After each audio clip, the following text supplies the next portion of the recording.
जब भगवान रोते हुए बोले, पुजारी जी, आज मेरी माँ कर्माबाई इस लोक को छोड़कर विदा हो गई।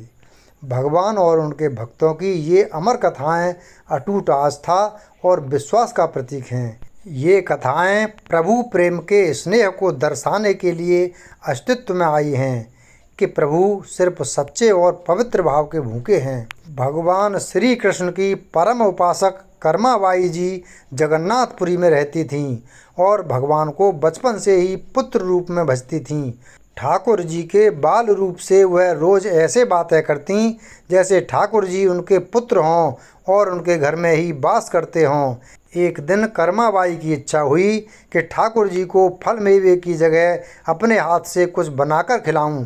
उन्होंने जगन्नाथ प्रभु को अपनी इच्छा बतलाई। भगवान तो भक्तों के लिए सर्वथा प्रस्तुत हैं। प्रभु जी बोले, माँ, जो भी बनाया हो वही खिला दो, बहुत भूख लगी है।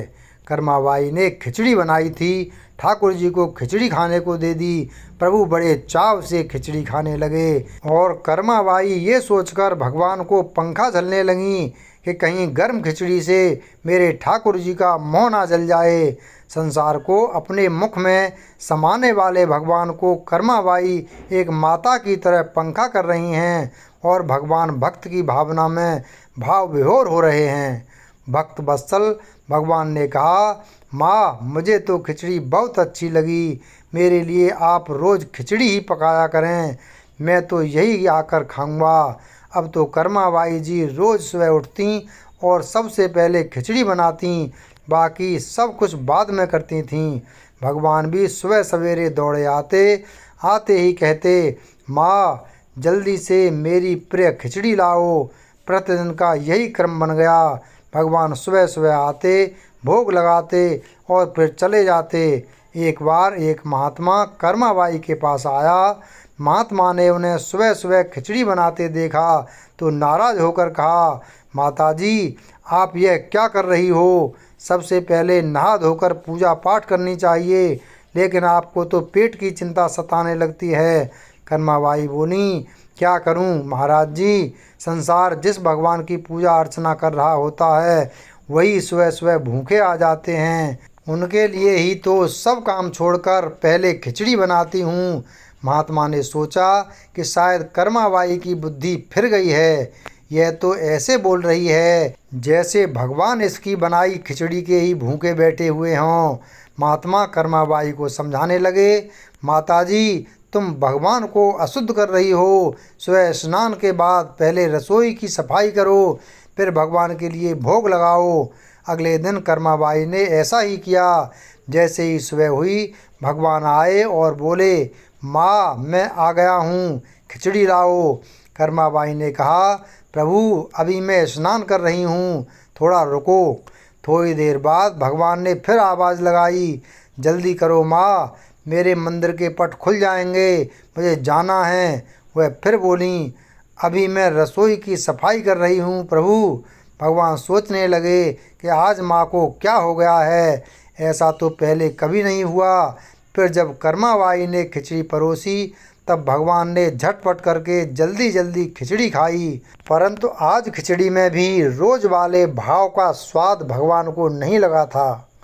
फिर जल्दी जल्दी में भगवान बिना पानी पिए ही मंदिर में भागे। भगवान ने बाहर महात्मा को देखा तो समझ गए, अच्छा तो यह बात है, मेरी माँ को यह पट्टी इसी ने पढ़ाई है।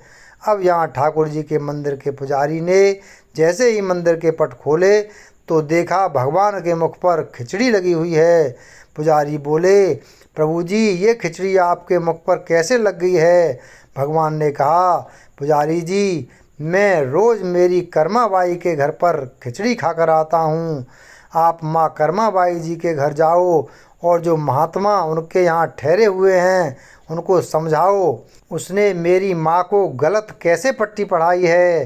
पुजारी ने महात्मा जी से जाकर सारी बात कही कि भगवान भाव के भूखे हैं।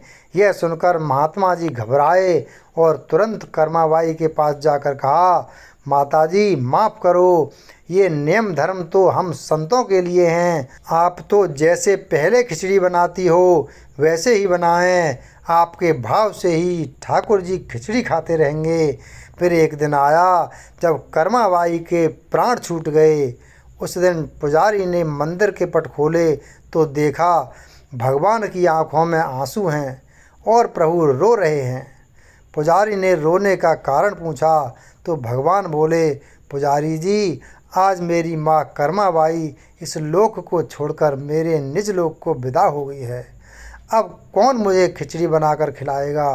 पुजारी ने कहा, प्रभु जी, आपको माँ की कमी महसूस नहीं होने देंगे।